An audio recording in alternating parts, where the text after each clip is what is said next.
This location is stunning, and I imagine Sir Lewis Hamilton feels very much at home here at Kensington Palace. My liege. Suits you. Honestly, I didn't even know this was here. Really? Well, I've driven on this road so many times. I don't know why I didn't know this was here. It's amazing, isn't it? Yeah, it's beautiful.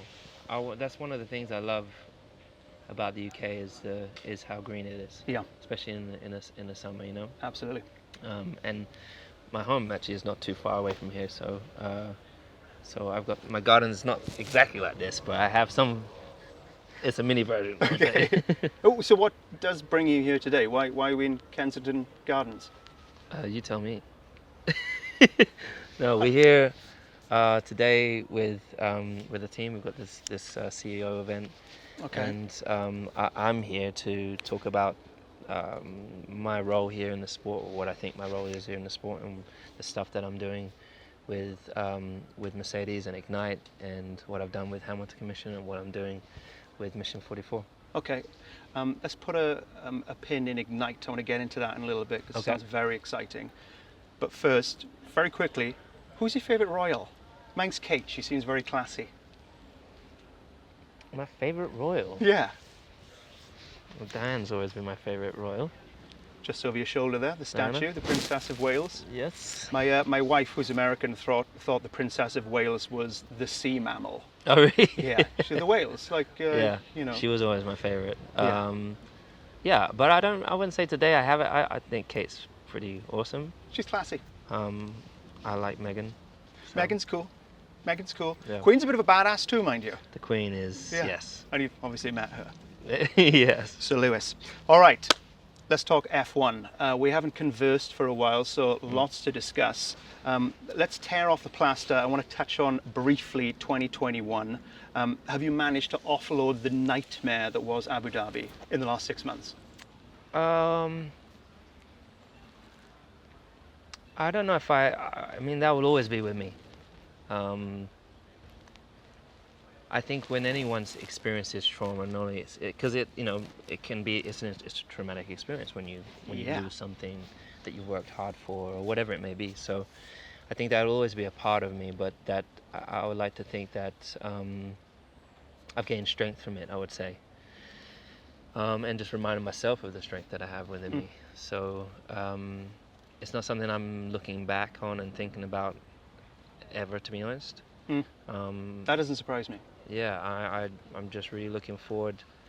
What I'm grateful for is still the love that I have for my job, for the sport, and the support that I have within the sport, but also seeing the change that's slowly starting to happen, and seeing people being open to, the allies that I have, I would say, within the sport, and the changes that we're en route to trying to change. You are a racer at heart, of course. I understand blocking out trauma when difficult things happen, but focusing on 2022, it's continued to be difficult. You're having a tough season, and I was thinking, is it weird not winning?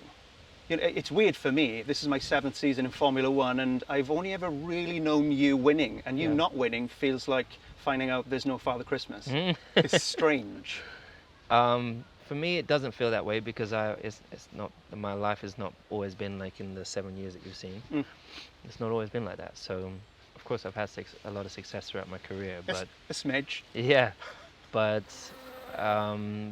no, you just change your kind of, you prioritize differently. You change your expectations, and you readjust, and you dig.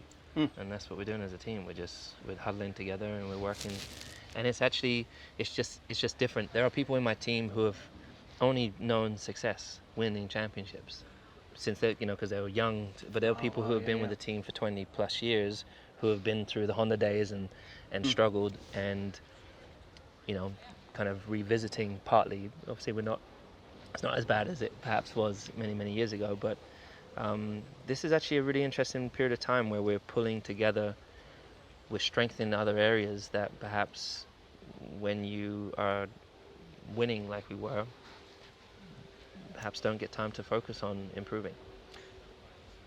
It's like teamwork, for example. Like, Of course, but Yeah.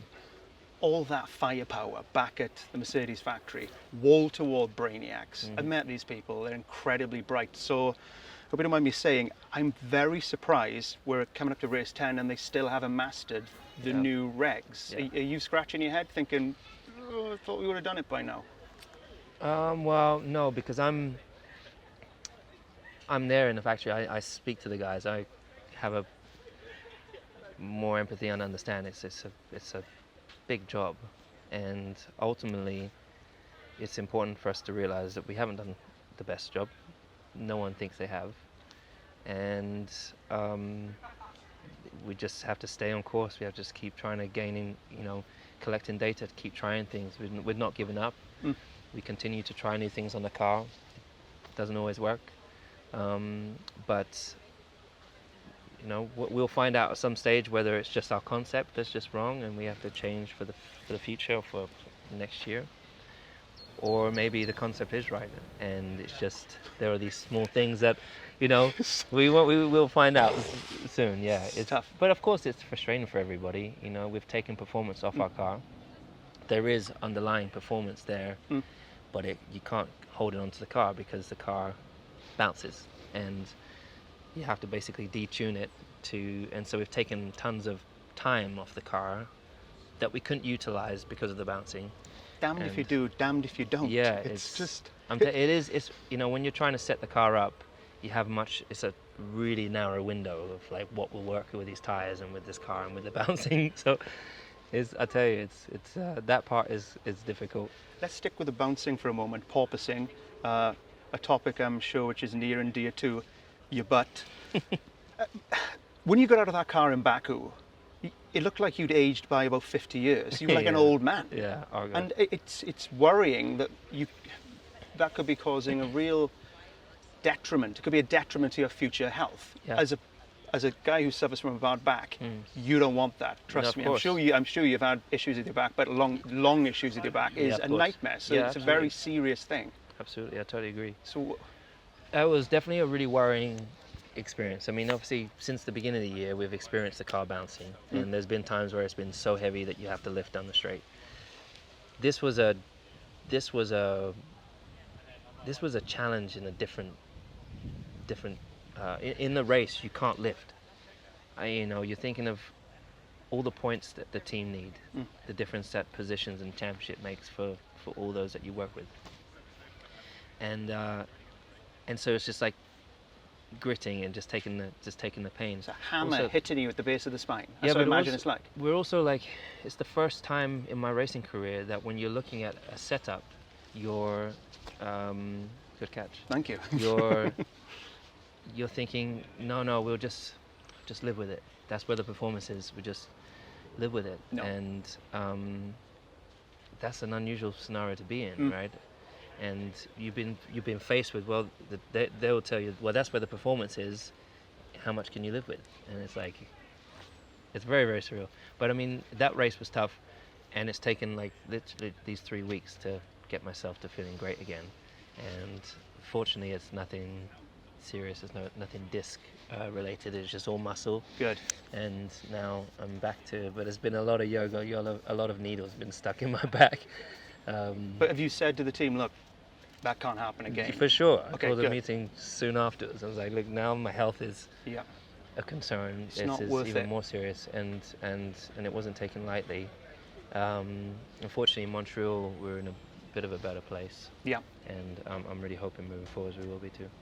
Yeah, we're going to Montreal in a moment, but in general, tough season, tough car, tough teammate. I mean, George Russell has stunned everybody. He's performed extremely well Yep. against himself. He's even beaten you in qualifying at the moment, 5-4, which is like, what? Yeah. He's ahead by 37 points in the championship. Long Are way. you as surprised? Yeah, 34 points, I think, isn't it? Yep. Are you as surprised as us? I wouldn't say that it's. I'm not someone that really is surprised. I knew that he was going to be strong. I knew he was going to do a good job, and in general, I don't feel like we've done as great a job as his side of the garage has done, and so I know. But at the end of the day, I'm also in this.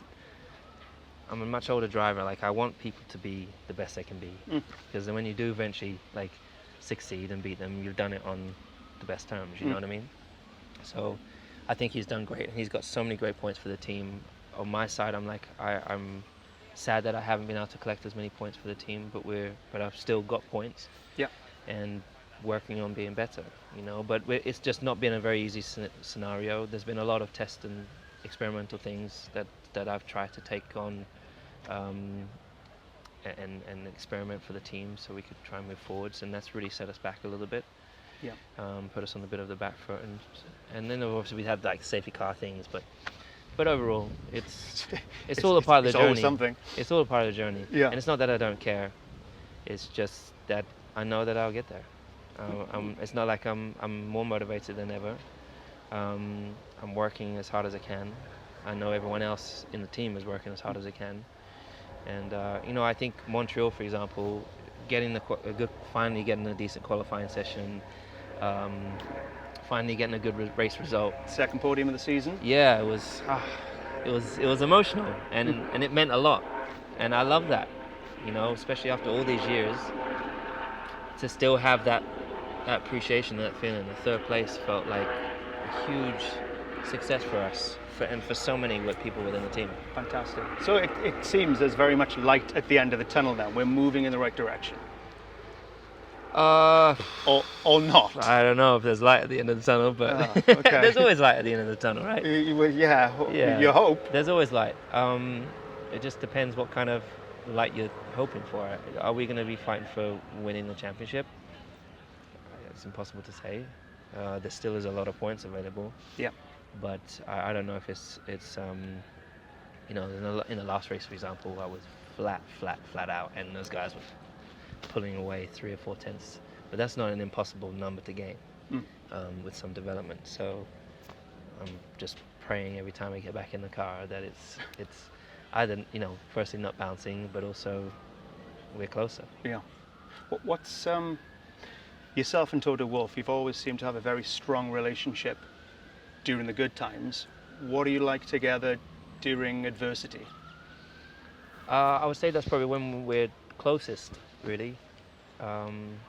Ultimately, we are teammates and we're friends. You know, we've definitely gone through ups and downs like every relationship does, but supportive, massively supportive. Toto's been through, and also like with things that, you know, when we did this last contract, I was like, look, just signing a contract doesn't really excite me.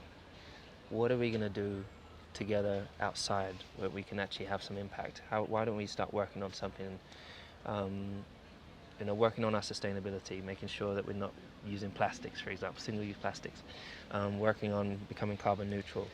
How can we become more inclusive and more diverse within and be kind of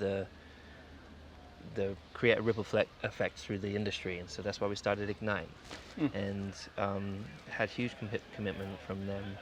And so yeah, he's been really amazing. But also as a leader, you know, he's feeling the brunt of the pain too, like we all are. And he wants to succeed, and he wants to apply himself more. That's time away from family. That's time away from his son. And that's the same for everyone, right? And so it's hard to strike a good balance. But I'm grateful for the teammate that I have in him. I wouldn't want anyone else. I wouldn't want it to be anybody else. And in this industry, he is the best boss there is, 100%. Yeah. He seems to absolutely understand you. And of course, there is so much more to you than Formula One. And I wanted to touch on something. I'm not going to mention the Brazilian's name because ignorance at that level is beyond stupid. But in general, what is it about these old boys? People like Bernie Ecclestone, Mario Andretti, Jackie Stewart. Why aren't they particularly enamored with Lewis Hamilton? What's the deal? You tell me. I have some theories. Yeah, I can't tell you. I don't know what the answer is to that. I mean, I've always thought of myself as being highly respectful to those individuals, but they're from a time, you know, they're from a different time almost, right? That You didn't see a lot of it. There was no inclusivity in the time that they've generally come from. And what I feel is today, why are we giving them the platform? We've got to stop bringing in younger people who are more conscious of the environment that we live in, more conscious of the direction we need to go in, and creating more opportunities for them. That's what we need to be doing, creating more a platform for the younger people to come through and have a voice and be a part of the changes that we're working towards creating. And that's really why I've started this Ignite, for example, with the team. That's why I've got Mission 44, to support and champion the young youth.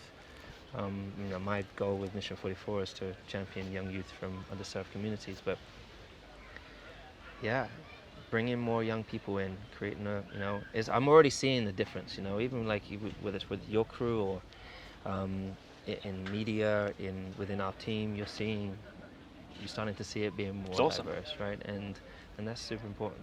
Fantastic. The Ignite partnership is particularly exciting. This is the thing which I respect you so much for. It's not lip service with you. You literally put your money where your mouth is. Yeah. You get stuck in. Thank you. I Amen. appreciate that. Well, I mean, that's the thing that we really need to.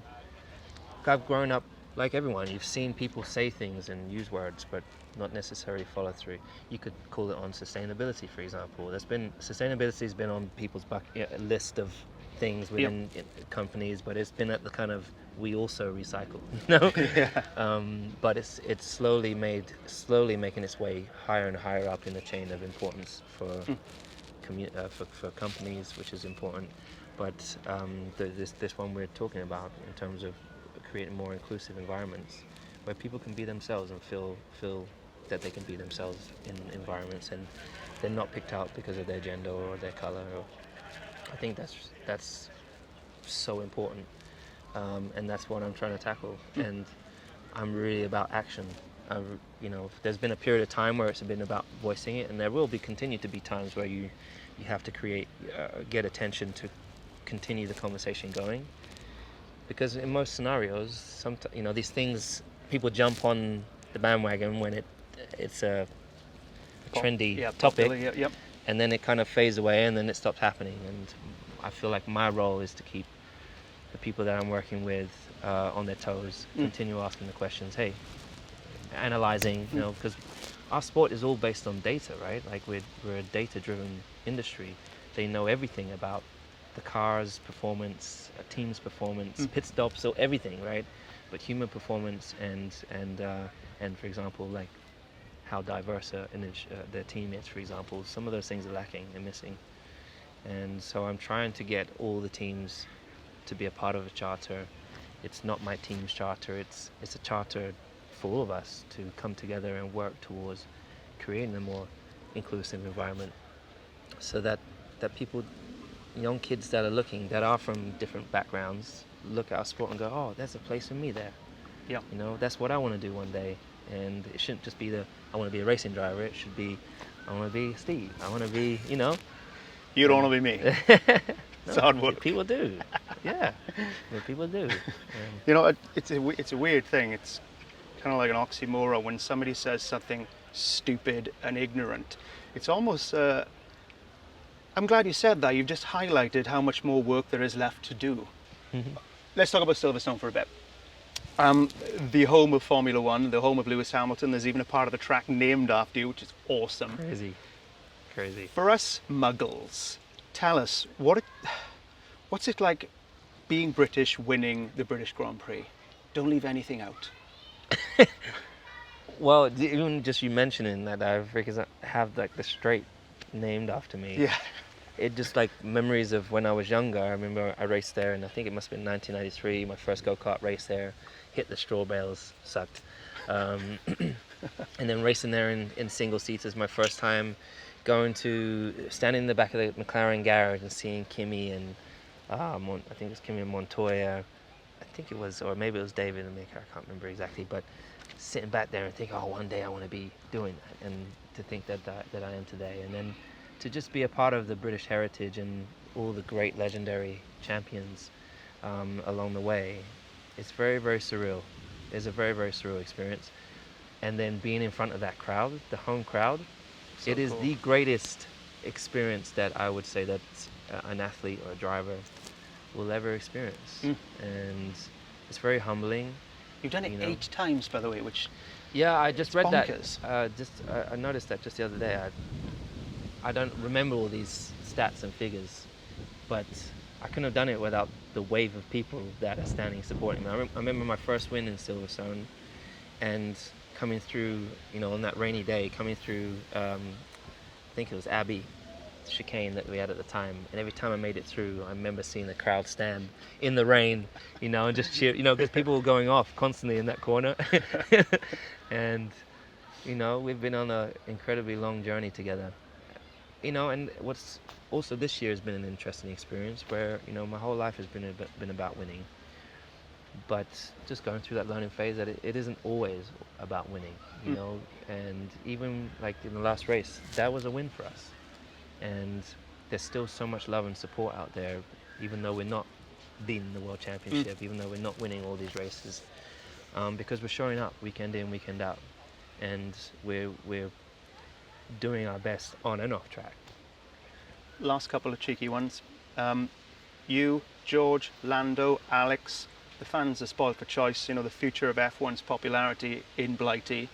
It's looking rosy. Yep. I was wondering, when you do eventually retire, whenever that may be, will you continue to watch the sport, or is there a bit of the chocolate factory syndrome? What's the chocolate factory syndrome? Well, imagine you're working in a chocolate factory all day. You get home and someone goes, "Do you want a chocolate bar?" You're like, "No, I've been around chocolate all day. I don't want that." Oh, really? Chocolate factory Well, I mean, syndrome. I have that in the system. So when the last thing I want to do when I get home is talk about racing, Yeah. or Well, that's what I mean. Yeah. I've been doing it a long time. But then there's the other side of it. I'm still a racing fan, so I still remember sitting on the sofa watching Grand Prix. At the time was like with a bacon sarnie. Obviously today would be with a vegan sarnie, but I think I'll always be a fan of this sport, and I think I will always be. I will always watch it, because I love cars. I love technology. I hope that I'm always a part of it in some way, and I don't know how that's going to be. Maybe it'll just always be with Mission 44, and hopefully Ignite will continue going on beyond, right? But maybe it'll be part of a team. Maybe it'll be finding the next young kid that comes from nothing, and giving them an opportunity, or maybe it'll be just talking to young students. Yeah, I really have no idea. I think I always will, because there's a lot of experience and a lot of things that I can pass down, and but I will be doing other things, focusing on other things more. Of course. But I think I think I'll always be tuning in. I just hope that if I have kids, they don't want to be racing drivers. Really? No. No, I don't. Well, when you look at our sport, when you look at all the ex-drivers, then their kids come through. It's different for the kids following, right? Okay. Yeah. And I don't foresee that pressure to be there, and I don't, because people say, "Oh, you only got there because your name is Senna, or your name is so and so." Yeah, but, oh goodness! I mean, to think of another Hamilton in the car, that's a prospect. No, I want him. I want him to go and get lessons for Serena and be the next tennis player or something. Or do whatever they want to do. Whatever happens, I'm sure it's going to be a glorious future and very exciting. But in the here and now, finally, can you win this weekend? Could it happen? That we will find out. I'm praying every day for it. I couldn't pray any harder, to be honest. And I definitely have hope for some, for it to improve. And I know everyone's been working so hard over these months and this past week, this past couple of weeks, just trying to make sure that we try and bring some sort of improvements into Silverstone, just knowing how important it is. So there's a big push back at the factory for that. And, conditions, there's things going on in the background with floors and all these sorts of things, and it'd be interesting to see how it all affects everybody, and I damn hope so. I hope I get in the car and we're I'm dying for the day we get in the car and we don't have bouncing. That's gonna be because I drove the last year's car last week. Oh, And shouldn't have done that. It was a dream. Oh, Yeah. no. Why was a did you do dream. that? It was an opportunity. I had to, right? But I got out the car smiling ear to ear. Oh God, it was so good. Then I was like, oh, this car does not feel anything like this. Oh, goodness. But we're working towards making it feel like that. So. Well, here's something I don't think I've ever said to you at the end of an interview. In regards to racing, the very best of luck, Lewis Hamilton. Thank you. Appreciate it. Thank you, champ. Cheers, dude. That was great. Thanks, man. No, thank you. Appreciate that.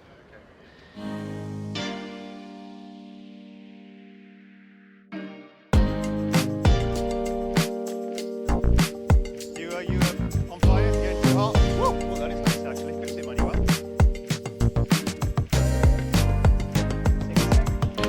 All right. There you go. So it might have taken 21 races, but we got there. Brazil was Mercedes weekend. That was quite a sweet one too, I would have thought. Yeah. No, definitely. It's 21. The last race was 21 races, right? Yeah. Because in my book, I feel like I got lost. I didn't know if it was like 20th or the 21st. We ditched Russia, so just, exactly. 22 this year. Okay, yeah. Just the 22. Yeah. It's still very long. It's crazy to think the next year we have 2 more, but yeah, oh man, I saw a video of my team on Monday, or I think it was on the Tuesday after we got to Dubai from that quite long flight. Just seeing everyone in the team top celebrating all together was quite an emotional thing to see, just knowing how hard everyone has worked through the year, how difficult it would have been for them, just knowing how hard they worked last winter, and then it didn't turn out the way that they had, not rewarded for all the hard work that they put in necessarily. And to come through a whole season just not giving up, just continuing to keep the faith, keep the hopes high, and get a 1-2 was a very proud moment for me and for the whole team. It's got to be said as well, it's a hell of a way for George to win his maiden F1 victory. It was a Absolutely. Commanding performance from your young teammate. Yeah, he did an amazing job. He has done generally just through the whole year. He's done a fantastic job. Very consistent. There's been no problems with us in terms of our working relationship. And just really proud of him. I think he drove exceptionally well. I'm not surprised to hear you say that at all. I know you're a magnanimous man, but there must be a part of you that's thinking, don't get used to it, Georgie boy. Don't get used to it. I mean, I wouldn't say it like that necessarily. Well, you'd say it a lot cooler. I know. There'll be like some swear words in it. No, I'm kidding. You know what? I just focus. I don't know. I just focus. It's more kind of talking to myself about my performance, like how I can do better. Like I do feel that when we have progressed with the car, we've got to a better place. I'm much happier in the car this latter part of the season, and I know next year hopefully we'll be in an even better position. I'm even doing a test on Tuesday, which I never do. This is unheard that's a lot for of. me. Yeah, it really is unheard of. Is this you saying, okay, I want to come and do the test, or the team asking, Lewis, would you mind coming to do the test? Well, they always come and ask me to do the test. I always say, but they already know what I'm going to say in the past, so they would always joke. But I think this one's really more of, we have less testing next year. It's getting more and more vital that the time that you do get in the car, and I want to be a part of the development. I want to be being a part of the team's development this year more than ever has been something that I really cherish and have been really grateful to have been a part of. Helping be part of the rudder that's steering the ship in some sense. And next year's going to be tougher than ever. Oh, it's going to be a tough year. We'll get onto that in a moment. I just want to tick off all the boxes from Brazil. Just wanted to ask you, if you and Max hadn't come together so early on, there's a good chance that 1-2 might have been the other way around. You know, the old switcheroo. Did you think at the time, well, that's my race done? Yes. Yeah, it definitely was. I think would have been a lot more opportunity, I think, within the two pit stops that we had. And applying the pressure. It would have been great to have had that battle. I think it's not the easiest of circuits to overtake, and you usually have to have a bigger delta in terms of pace on the other car. And I think we were very, very close. There's only a 1 or 2 tenths between us, particularly at any given time. So, but still, I would have loved to have had the chance of just pushing, and seeing if an opportunity arises somewhere. But we had different wing setups. I was quicker on the straights. He was quicker through that middle section with the bigger wing. So, but it wasn't meant to be. Let's focus on that coming together for a moment. You described yourself as a target in Max's eyes. Can you expand on that for us? I feel like that's pretty self-explanatory. I mean, I think all you have to do is listen to the words that certain individuals say about me, competitor-wise, and then also just look back at the way those individuals behave on track around me. It kind of shows you that it's most often a little bit different to others, and I can't explain fully exactly why, but it's part of it's I'm sure to do with the time that I've had here, the experience I've had here, the success I've had here. I would say I know, because I remember when I got to the sport, that target was someone else who had the success, and my goal was to challenge them, and you almost wanted to show how tough you were. You always wanted to show how good you were compared to that person, etc., etc. So it's been such a crazy year. I mean, yes, there's been some phenomenal racing, thank the racing gods, but so much drama as well. Cost cap gate, to name but one. Yeah. Where do you stand on that? I mean, it feels like a bit of a Kardashian show happening here. It's pretty hilarious.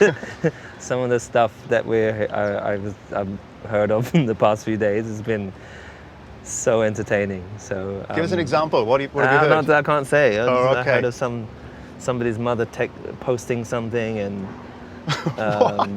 yeah, it's pretty interesting stuff that's going on. I'm sure it will be on Netflix. It's going to be great.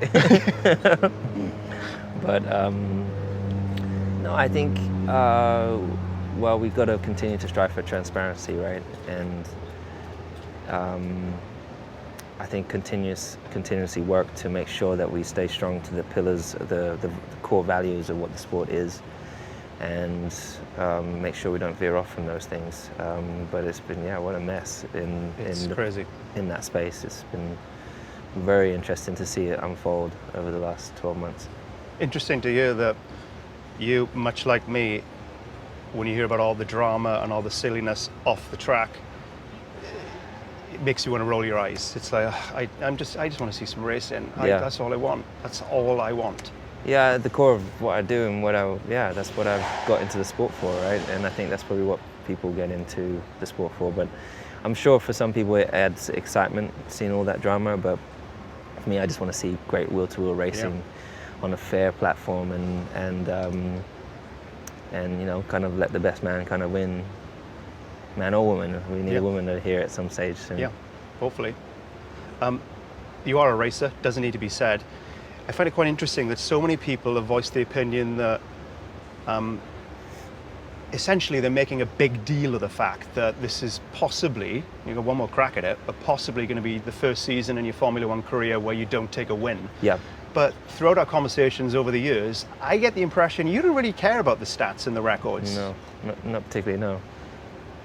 If this race wasn't to happen, or even if this weekend doesn't go particularly well, honestly, I'm just looking forward to seeing Monday. And I've had pretty amazing 15 years. I'm really just generally living in gratitude.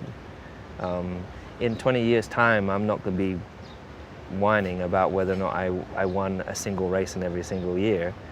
I'll be thinking of the championships that You're still going to be in F1 20 years from now? Nah, definitely not. But no? I'll be looking back and thinking just how fortunate I was to work with great people, and the success we had, the trials and tribulations. Those are the things I'll look back, and I'm definitely not going to be whining whether or not I've won a single one race in every season, or being the youngest, or all these different records. They really will have zero meaning to me. It's more the journey. It's more the times with the great people, the great friendships that I've made, and the values that I've tried to stick to. I swear, before you came, there wasn't a single... I'm sure. It's always the same. Sorry, man. But I think you definitely got that, so I can ask you another question as soon as this buggered off. Jackie? We have 5.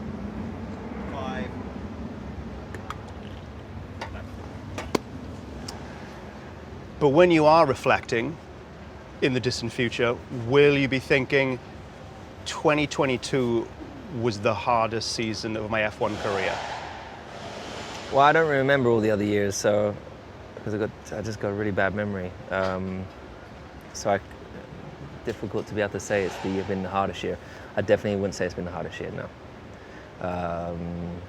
There's definitely been a year that's in the past that was the hardest year of my life from a personal place, and so this year's been a breeze compared to that one. So you have to read my book or something. Not that I'm gonna do a book. Maybe you'll see it. Maybe it'll come out maybe in my documentary. Maybe. Well, okay. Well, how about the frustration levels this season must be off the charts. I know you don't like losing, but when you're hurting as well, I mean, I can't remember the exact race, but the one where you were practically hobbling out of the cockpit due to the porpoising issue, it's painful to watch. Yeah, I think at the beginning of the year, it's more frustration of just not being able to, like, the machine, you know what you need out of the car, you know where to put it, but it just doesn't want to go where you want it to go, and it doesn't react the way you want it to go, or anything like any racing car that you've ever experienced in the past. It's just like this car had in the initial phase kind of defied all those normal traits that you would experience through your whole racing career. And I think as a team, we're just trying so many things. We're coming every weekend, we're arriving positive, we're doing the work on the simulator, we're doing the work back in the office, but then when you get to track and you hit the ground, and it's still the mess that we had in the previous race. And I would definitely say that was tough for everybody. And then also having to just continue to stay positive and say, no worries, we'll get there, that I think it was tough for everybody, and very, very challenging mentally and emotionally for I think for everyone in the team. But I'm so proud of how everyone's carried themselves. I've probably even surprised myself in how I was navigated through it, and just really tried to remember I've been with the team for so long. I've been so privileged to have had success. The most important thing is not whether or not we're winning or we're losing, or it's more how we carry ourselves as a team, how we show up every week, day in, day out. That's been the most important thing. So that's what I'm really trying to focus on. Here we are, just under a year later, back in Abu Dhabi. How are you feeling? Any PTSD? any anxiety? I mean, it didn't feel great walking in here this morning or midday, whatever it is. How did you feel? Just, I don't know. Couldn't say that I necessarily wanted to be here, but if I'm really honest, like, since I've been in my room, I've been getting my head down into preparation, and I've generally been really focused in this past week of just, and most days anyways this year, just trying to make sure that it's so important, I think, for everybody.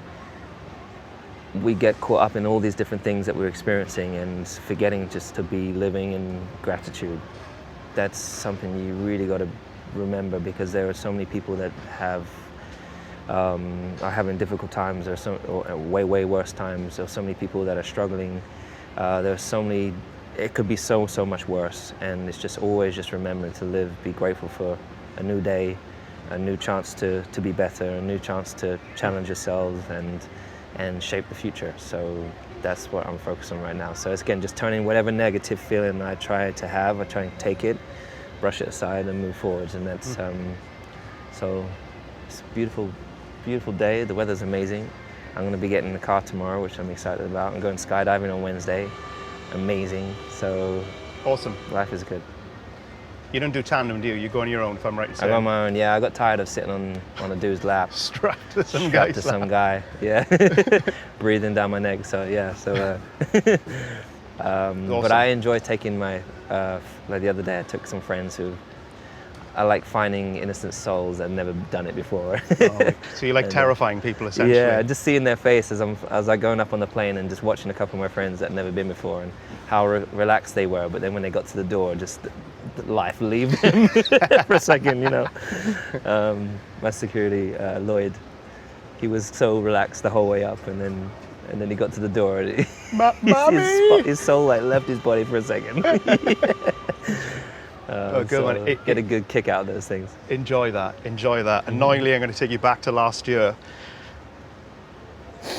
but in a positive way, because the outpouring of support for you after that fateful evening, it was unbelievable to watch, just extraordinary. And it made me think of Obi-Wan speaking to Darth Vader when he said, "Strike me down and I'll become more powerful than you can possibly imagine." And for me, it seemed like that happened with you. Yeah, I hadn't thought of it in that way. Yeah, definitely a very, very unusual. I was definitely not expecting what would come after in terms of the amazing support from the fans of the sport, but particularly my fans, and then just the general love that I have experienced through the year, which I think is what's got me through the year, if I'm really honest, with the challenge of coming back in, wanting to fight back, but not being able to fight back with the car that we have. And then, but yet on the same weekend, even though you're finishing maybe 6th, fighting for your 5th, whatever it is, and the amazing support we've had through the year, bigger crowds than ever before, more, crazy. I think us as a team have experienced more love and affection from people than ever before, and I think that's been really, really beautiful to see. And I think in general that, I can't say in general, but I know some people in life struggle to accept love, and I've definitely been someone that's been like that for a long, long time. And so this year was one that I was able to be a little bit more, like open up a little bit more and absorb it, and that's really been a beautiful experience. So I'm really, really grateful for that.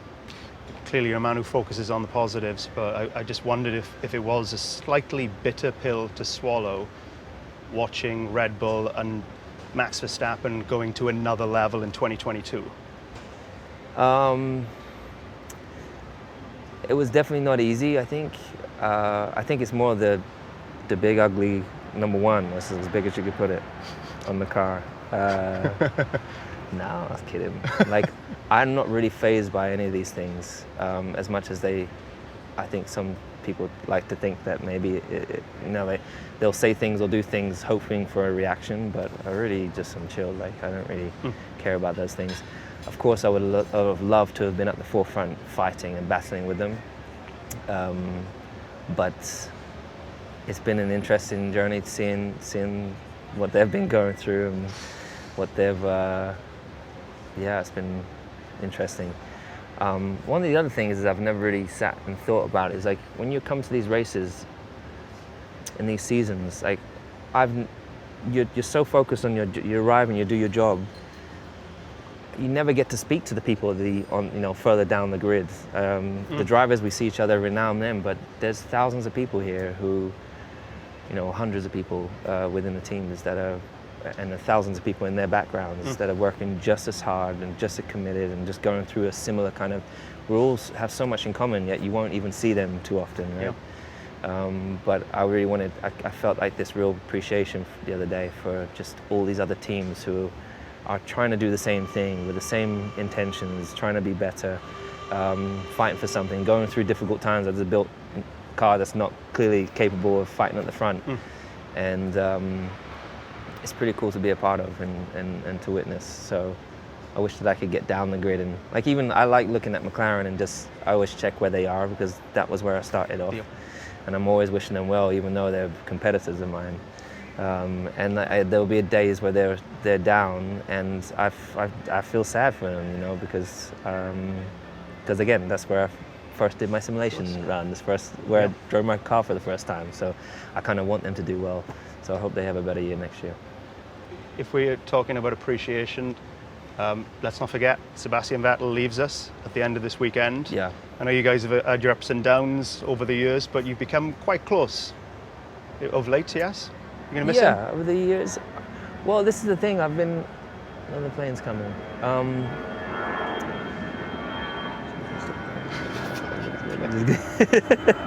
It's so annoying. I think everyone's going to miss Seb. But I was just sitting in the press conference with him and I was thinking, he'll be back. I get the feeling he's regretting saying he's leaving. I mean, Hulkenberg's coming back, right? Yeah. I mean, freaking heck. I mean... I hear Mansell's thinking about making a going to come back. I've heard, that's what I've heard. Geez, I mean, they're all going to come back. So, yeah, we're all like, there's this whole build-up, but he'll be back in one way, shape, or form. But no, I'm really, really grateful. I'm really grateful and really honored, actually, to have the relationship that I do with him. And in general, I think trying slowly building with a lot of the drivers, there's a different relationship I feel like I have. It's growing with them, some less than others, but I'm really, really grateful with Seb. A man that really generally stands by his word, full of integrity, generally just very, very kind and humble, and full of humility, but also compassion. You know, he's one of the only drivers that stands for something. I mean, really, what other driver here has really truly stood for something other than themselves? Yeah, we're going to miss him. And that's something to be really admired in a human being. So,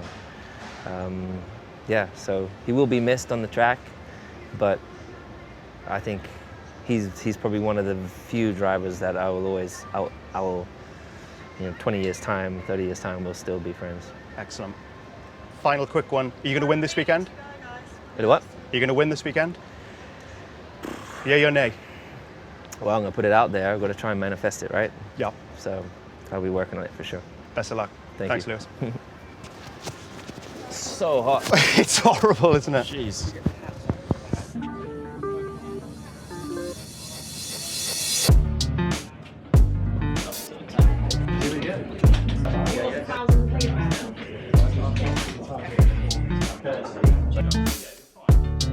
That's why I put a bit of hairspray in before I came out. It was all windy. I thought I'm going to have to be like that. How's it going? Oh, fist bump. Yeah, we'll get there. Every time we're like this. Yeah, I know. Did you come to the UK straight after Austria? You've been here? Yeah. Spent a bit of time with the family? I got there quite late the other night. On Tuesday night we had like a dinner, but I didn't actually have the dinner. I just watched them eat. God, my pants are so baggy. So Lewis, thanks for having a sit down with me. Pleasure. Home race, British Grand Prix. First of all, how are you feeling about this weekend? I always feel great when I come here. The weather's been a bit up and down this week, but the anticipation of this Grand Prix is always like, everyone in the team is excited because everyone obviously gets to stay at home during the weekend. It's the only Grand Prix that everyone gets to be so close to home to their families. And then we have the biggest turnout, and the most amazing support here. So there's always like this is the race that you love to come to more than any. Well, it's interesting you say that because it's actually 15 years since I came to my first ever Grand Prix, which was here. And it's funny that, because I don't know about you, but can you remember what happened 15 years ago at the British Grand Prix? It was 2008? Yeah, the first win, yeah. The first win? Yeah. That was one special weekend, first I bet, British for you. Grand Prix win. Oh, it was incredible. It wasn't actually going well until Sunday. So fourth on the grid? Yeah, fourth on the grid, mega start. Then blitzed it. That was the best wet race probably ever had. I was going to actually ask you that because obviously, 2008, you won the race by over a minute, which, for me, it was watching one of the best drives I've seen in Formula One. Like that margin of, to win by that. It was such treacherous conditions, drivers going off left, right, and centre. Yeah, that's crazy. It was an action-packed race.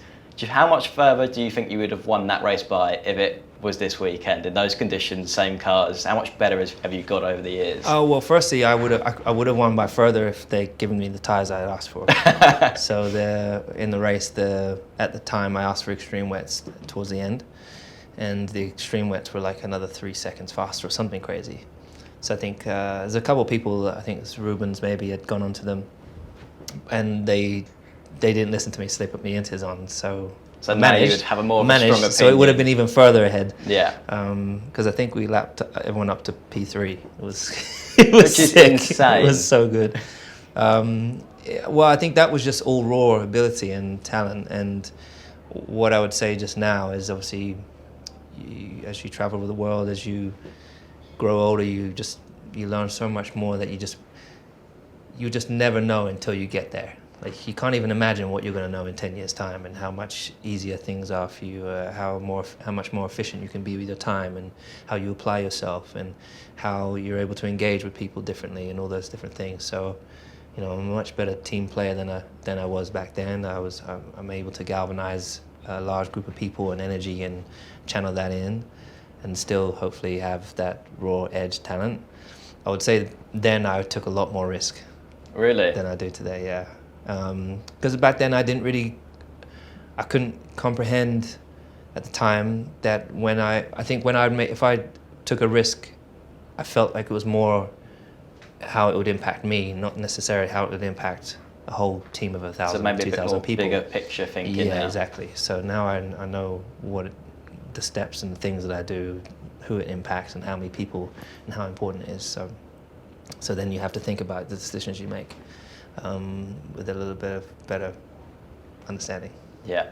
Well, obviously that was one of many wins for you here at Silverstone. You've won at this place 7 times since then. That's a lot of victories at one track. What is it about coming home, coming to Silverstone, that just gets you, in that mindset where you can just find that edge?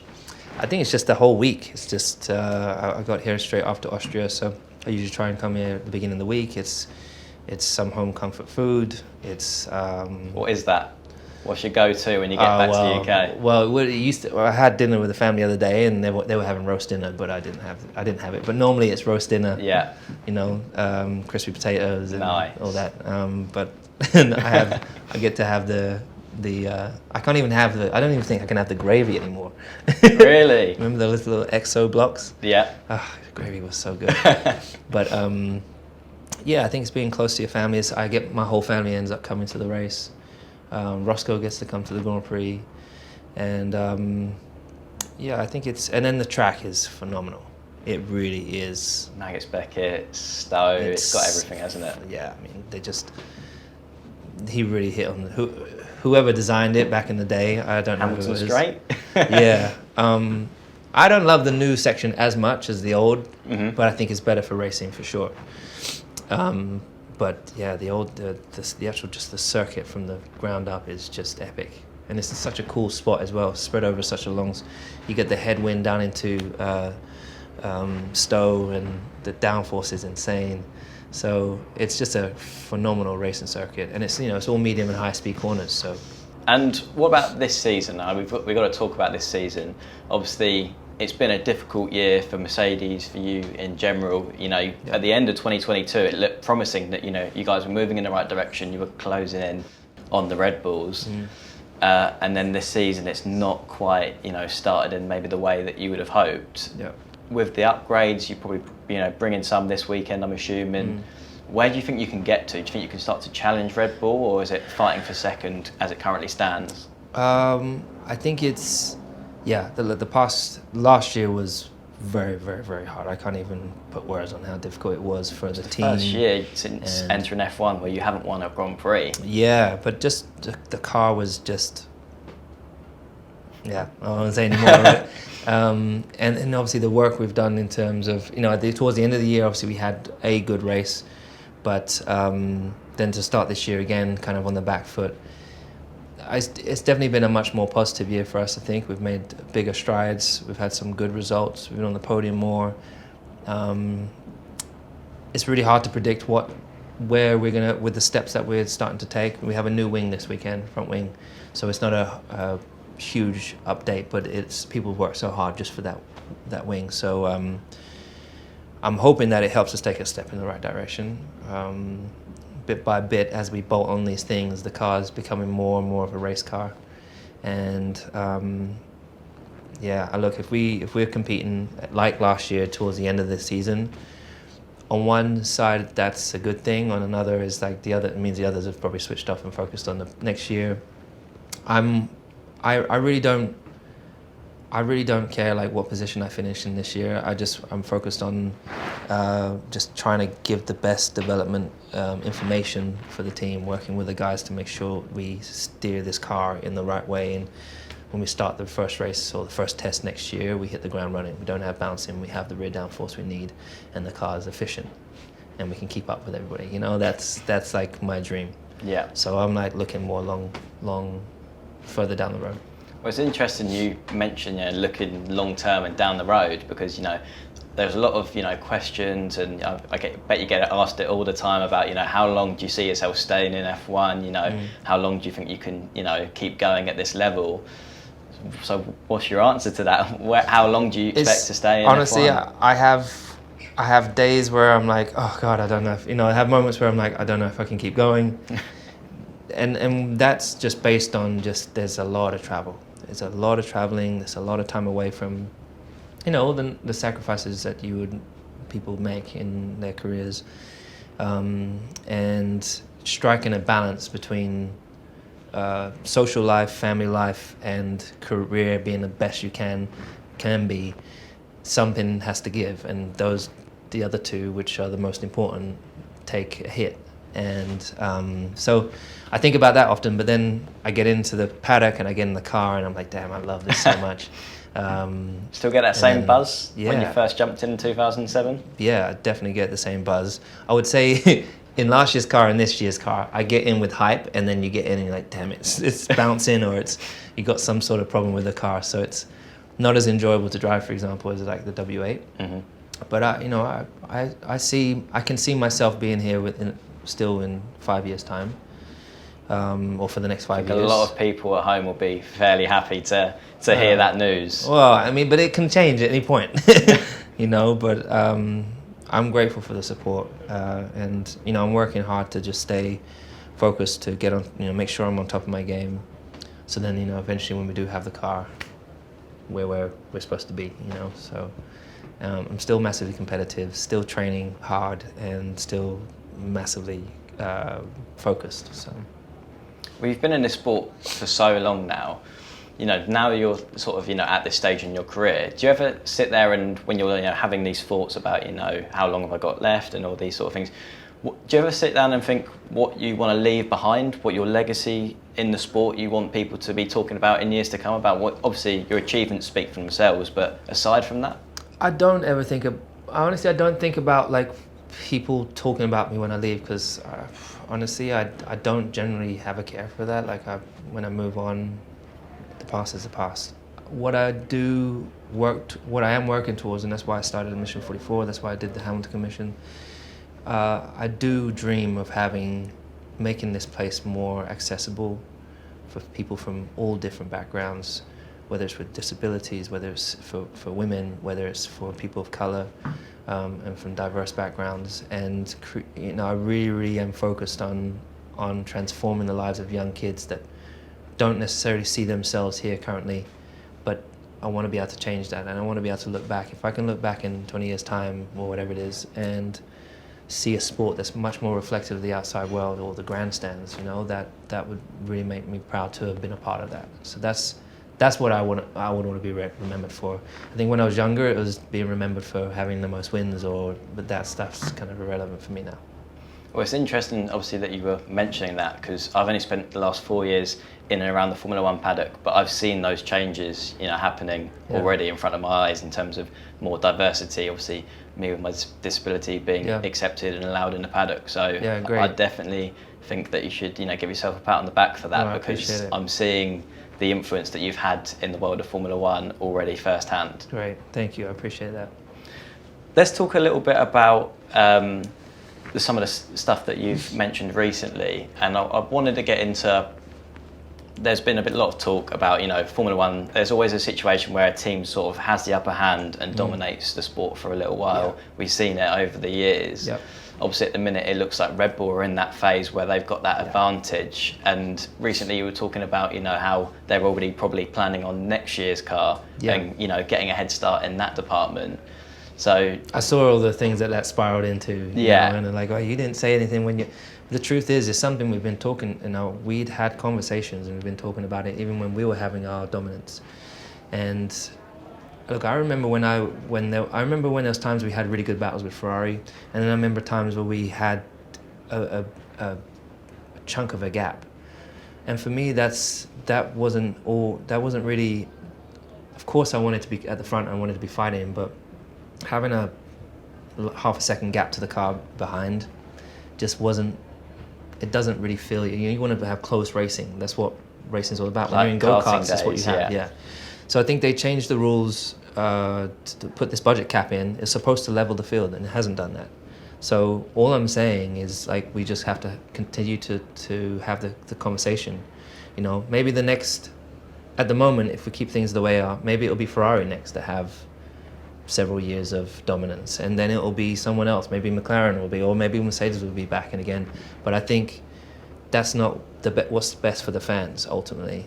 And even if we end up getting back to the front end, what I'm talking about is we shouldn't be able to have dominance for multiple years. You know, you want it to be tough at the top. Yeah, it's got to be tough. It's got to be closer for us all, and I think that's what will make it more exciting for fans. Just from a fan point of view of growing up watching the Grand Prix, I don't think anybody wants to see the period that I had, the period Michael has, the period that Vettel had, and now Max will be having. You know, there is a chance that the Red Bull, with the cost cap and the way it's set up now, they're so far ahead that they could dominate for the next 3 years.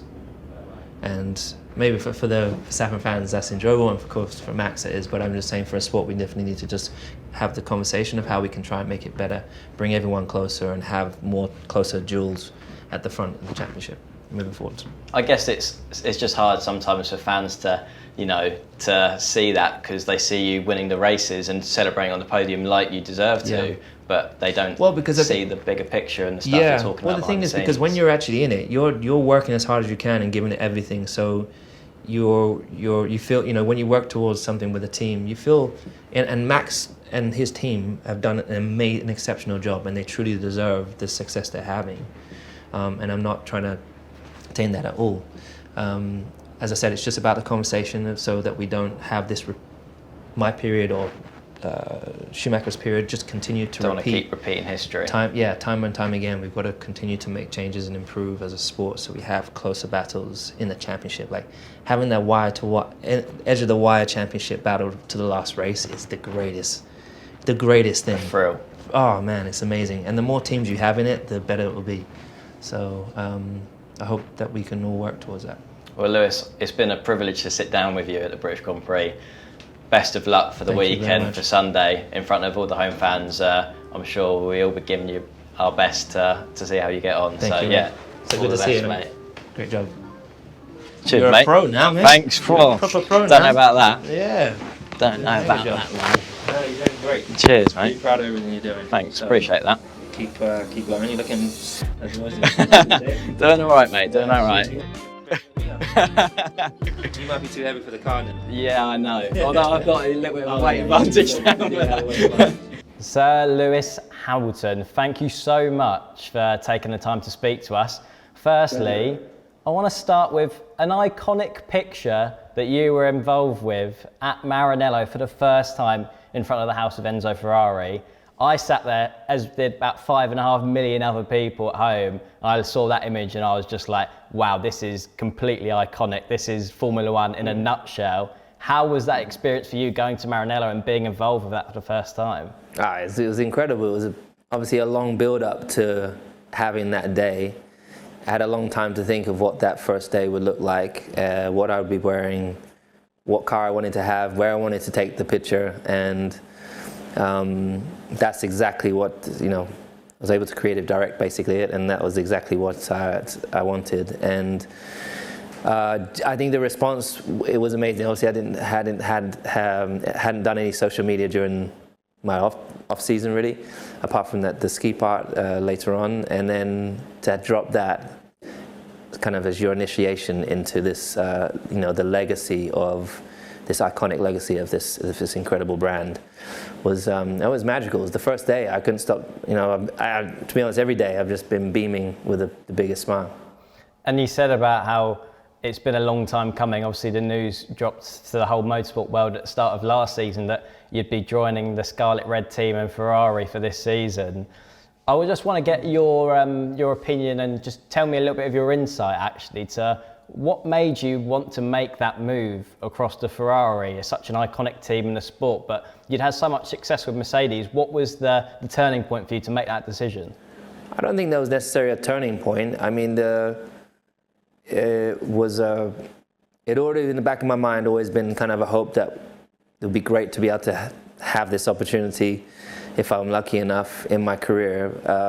I kind of thought that at this point in my career maybe it passed, and it's just unfortunately the stars never aligned, but they just did at the right time, and I was very much in need and excited for that kind of, I said it last night, that just I feel invigorated. I have this new breath of fresh life into my lungs and into my spirit.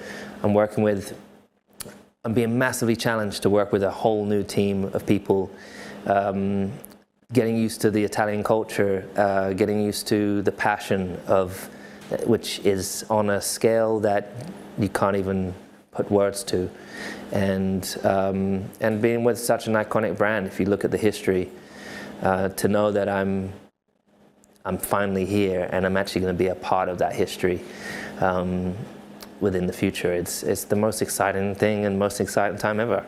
Well, not only are you invigorated, mate, we're all invigorated too. We can't wait to see you out on track in red. I want to get your perspective though, because an ex-rival and competitor of yours, Sebastian Vettel, when he joined Ferrari, said that everyone really is a Ferrari fan. And now you've settled in with the team, you've been to Maranello, you've seen the Tifosi out in full support for you. I want to get your opinion on if that's true. Is everyone really a Ferrari fan at heart?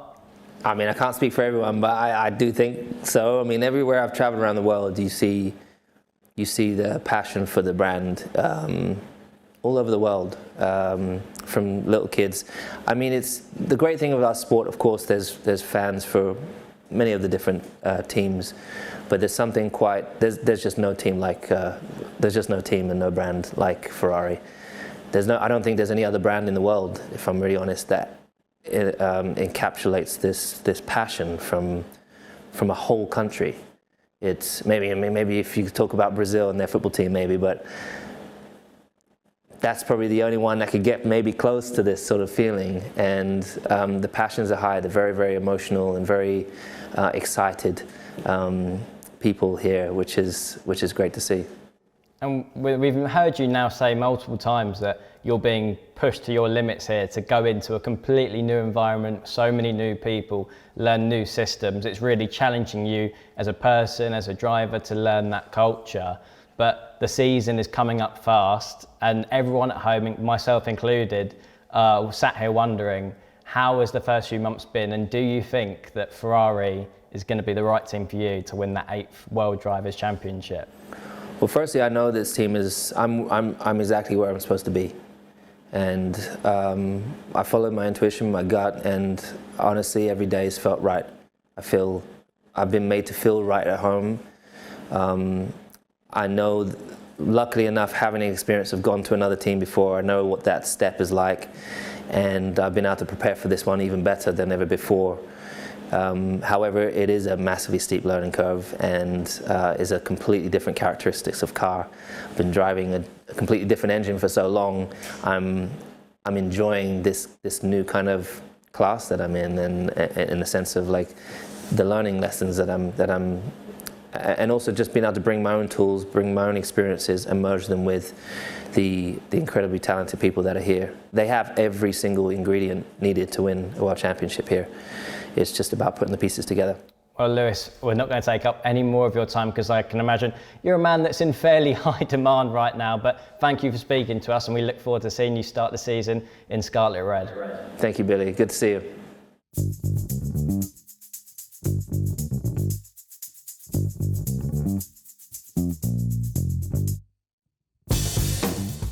First things first, how the devil are you? I'm good. How are you? I'm top notch. All the better for seeing you. Yeah. Welcome to our hospitality. Do you know, I love it. What a privilege. It's air conditioned in here. know. I'm used to just standing in direct sunlight for like 3 hours. So this is lovely. So thanks for having us. Appreciate it. Pleasure. All of us sit in the garage, see the driver in the red cockpit, and wonder what would it be like surrounded by red? That was you. Yep. So, what's it like? It's amazing. Yeah. Yeah. It's very, very special. And it doesn't. And it's every time you get in, it's the same. Like every time you're put on your red suit and you walk into the garage, you see the guys and you see the car and you're lowering yourself into it, and it's just there's something so special. There's like a real aura around the cockpit when you're getting in it. And you think about all the other drivers that dreamed of it and didn't get to do it. So it's a real privilege. 11 races in to your Ferrari career. Worse, better, or pretty much what you're expecting?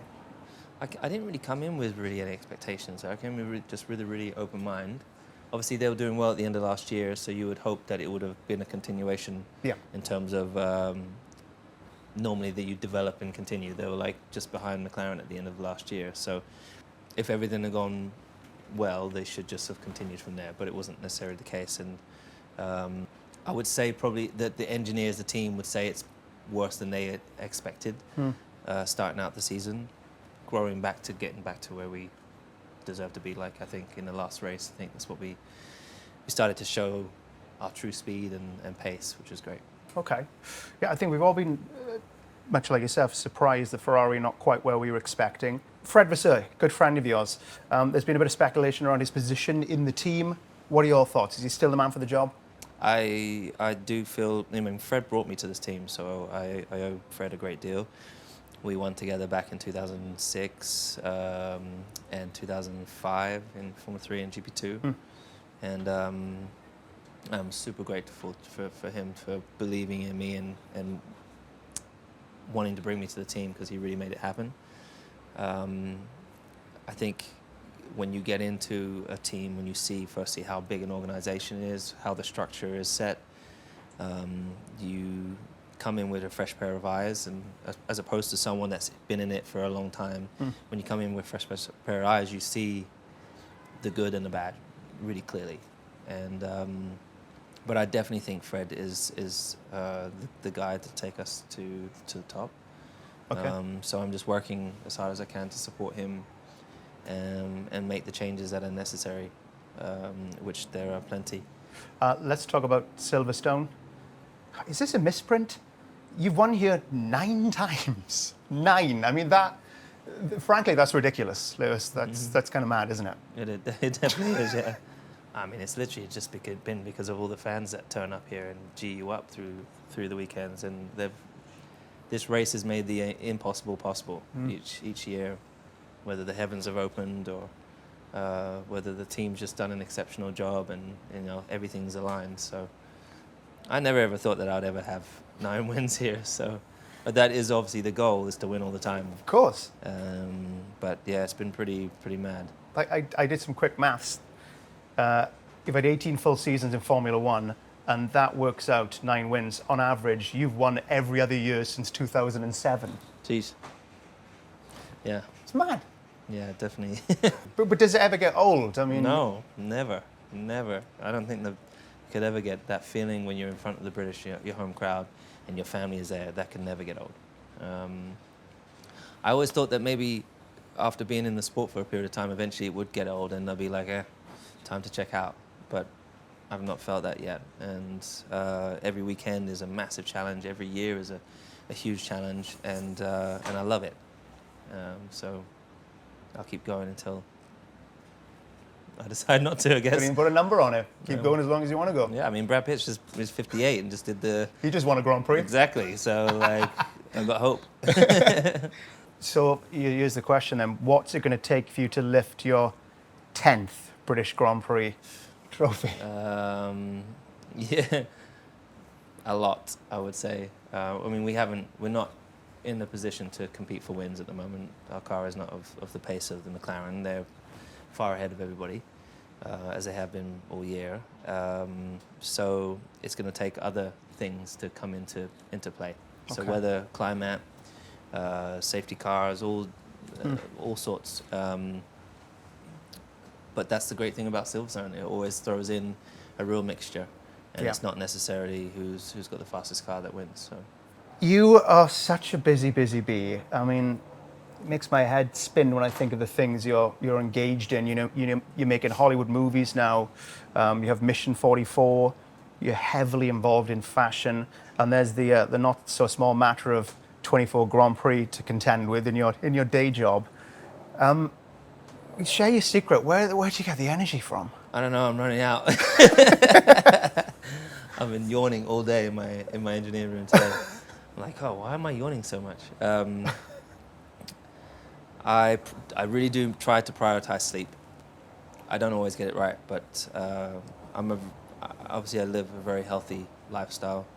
Don't like to drink. I drink lots of water. I take care of myself ultimately, and I think I just really I'm very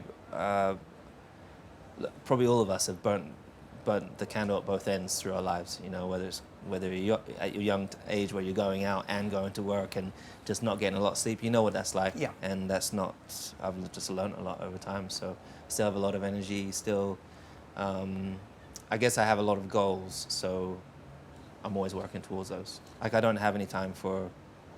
There's things that I don't have time for, but I love what I'm doing. So, Well, hopefully, part of your time is allotted towards relaxing. And then I started thinking, so how does Lewis Hamilton relax? Can I ask you some questions of potential things that I'd like to know what you do or don't do? sure. When was the last time you lit a candle, put on some Enya, and had a nice bubble bath? Ooh, I don't really do baths. I knew you were going to be a shower guy. I knew it. don't I really absolutely knew it. Yeah, I don't really. What's do wrong with baths. baths? I hate doing being in a bath. I really don't like being in a bath. But I like candles all the time. I love candles, and yeah. No Enya, though. No. Oh, it's a very relaxing form of music. You know Enya? Yeah. Orinoco Flow? Yeah. But no, I don't listen to it. Put that on in the shower. It's I lovely. think that probably comes on when you get maybe a bit older, maybe. Yeah, maybe. haven't In reached your that rocking yet. chair. Yeah. Sail away. Do you bake at all? No. Never? No.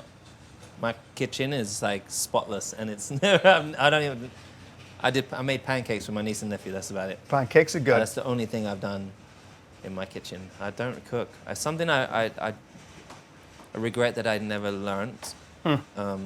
My stepmom is an amazing cook, and Linda. Her food is so good. But it's definitely something I thought in the future is something I'm gonna do, like a cooking class. I like as a couple, my wife cooks and I'm like a sous chef. I just chop things up. Yeah. That's pretty good. But the cooking part, measures, it's not really for me. Nah, years and years ago, me and my brother, I remember I was babysitting him when I was younger, and parents went out, and I was like, okay, what am I going to do with my brother? And we got out the cookbooks, and I can't remember how old Nick was at the time. So I must have been at least 17 and 18. And so anyways, we had set time of like 30 minutes to choose whatever you're going to cook. Yeah. And a dessert. And so we're writing down his notes. We find that this Linda's cookbook.